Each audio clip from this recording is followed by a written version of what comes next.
जंतर मंतरवरील आंदोलनाने काय झाले असा प्रश्न जर कोणी विचारला तर या आंदोलनाच्या माध्यमातून तरुण पिढीने एका पक्षाची आणि एका माणसाची दहशत संपवली। या जेनझीने आपणा सर्वांनाच हास्य विनोद पेरून आंदोलन यशस्वी करण्याचे नवतत्वज्ञान शिकवले, अशा शब्दामध्ये राष्ट्रवादी काँग्रेस शरदचंद्र पवार पक्षाचे राष्ट्रीय सरचिटणीस डॉक्टर जितेंद्र आव्हाड यांनी गौरव उद्गार काढले। दरम्यान पुढील महानगरपालिका निवडणुकीमध्ये 12 वरून 50 नगरसेवक संख्या राष्ट्रवादी काँग्रेस शरदचंद्र पवार पक्षाची असेल असा आशावाद मनोज प्रधान यांनी व्यक्त केला आहे। राष्ट्रवादी काँग्रेस शरदचंद्र पवार पक्षाचे जिल्हाध्यक्ष मनोज प्रधान यांनी ठाण्याच्या जय भगवान हॉल येथे कार्यकर्ता मेळावा आयोजित केला होता। या मेळाव्यास डॉक्टर जितेंद्र आव्हाड हे संबोधित करत होते। यावेळी आव्हाड म्हणाले की आपल्याला 2014 पासूनची भीती होती। आईस म्हणजे इन्कम टॅक्स, CBI म्हणजे ईडी या 3 संस्थांची, मात्र आपल्याकडे हरण्यासारखं काहीच नाही याची जाणीव असलेल्या जेनझी पिढीने आपण घाबरायचे कशाला असा प्रश्न स्वतःलाच विचारून लढण्यास सुरुवात केली। हिंसेला अहिंसेने उत्तर देण्याचं तत्वज्ञान अनेक तत्वज्ञांनी सांगितले, मात्र या तरुणांनी नवीनच तत्वज्ञान आपल्याला शिकवलंय। मुलगा रात्री मार खायचा पोलिसांचा आणि त्याचा चेहरा लक्षात ठेवायचा आणि दुसऱ्या दिवशी सकाळी जाऊन पोलिसांच्या बाजूला उभा राहायचा आणि विचारायचा, अंकल आज भी मारोगे? या पिढीने सांगितलं की दहशत संपवायची असेल तर ती हास्य विनोदाने संपवून टाका। या पोरांनी हास्य विनोद असे केले की एका पक्षाची आणि एका माणसाची दहशतच संपवून टाकली। 2014 साली आपल्याला व्हॉट्सअप माहीत नव्हते, फक्त BJPलाच माहीत होते। त्याने अख्खं राजकारण व्हॉट्सअपवरती फिरवलं।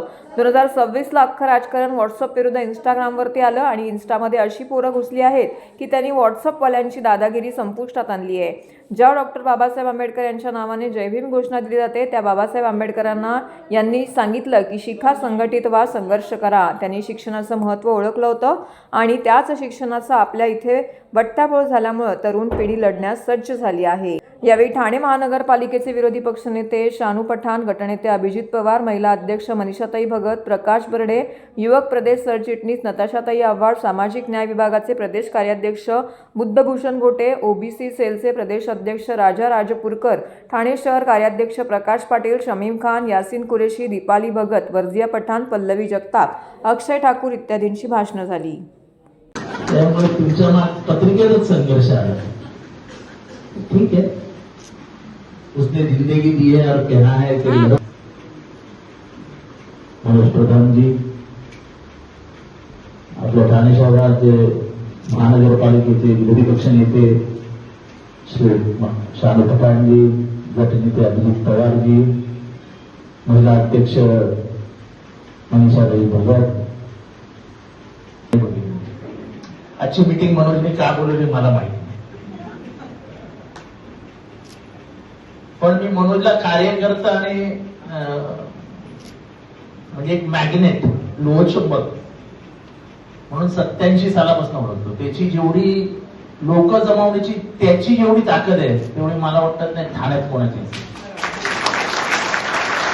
म्हणजे तो असा, आम्ही पूर्वी बघायचो असं मनोज प्रधानांकडे ना एवढीशी चिठ्ठी असायची, चिठ्ठीवर नावं लिहिलेली असायची, हा 300 पोरं, हा 200 पोरं, आणि बरोबर तेवढ्याच जणांना फोन करायचा आणि बरोबर तेवढे पोरं घेऊन यायची।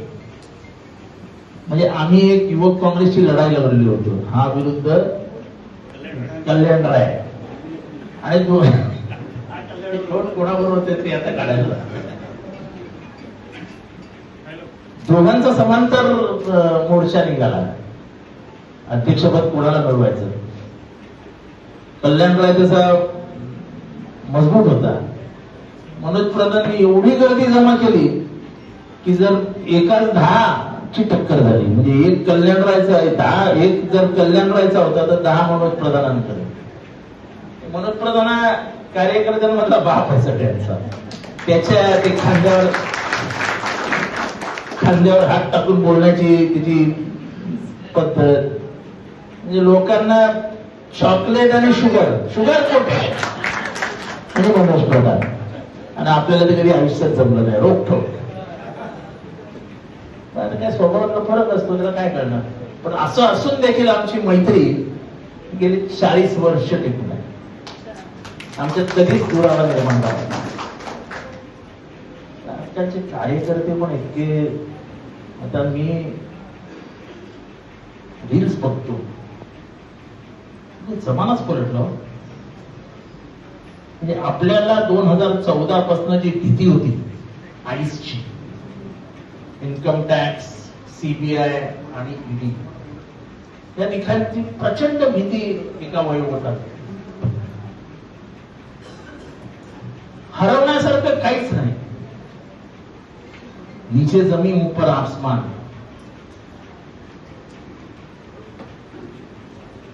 असा विचार करणारी एक पिढी या भारतात आहे की मला हरवण्यासारखं काहीच नाही, मग मी कशाला घाबरू.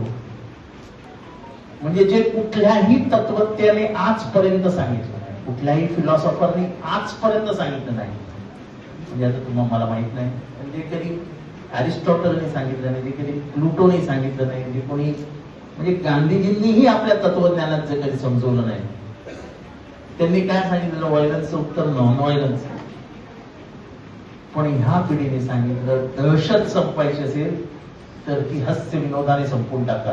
त्या पोरांनी हास्य विनोद असे केले, ते इतके हृदयात गेले की एका पक्षाची आणि एका माणसाची दहशतच संपून टाकली. म्हणजे मला हसू येत होतं, पोरांना रात्री मार खायचा पोलिसांचा आणि त्याचा चेहरा लक्षात ठेवायचा. दुसऱ्या दिवशी सकाळी जर पोलिसांच्या बाजूला जाऊन उभा राहायचा, अंकल आज भी मारोगे. पोलीस आतमधल्या आतमध्ये शेवटी पोलीस सुद्धा माणूसच आहे ना.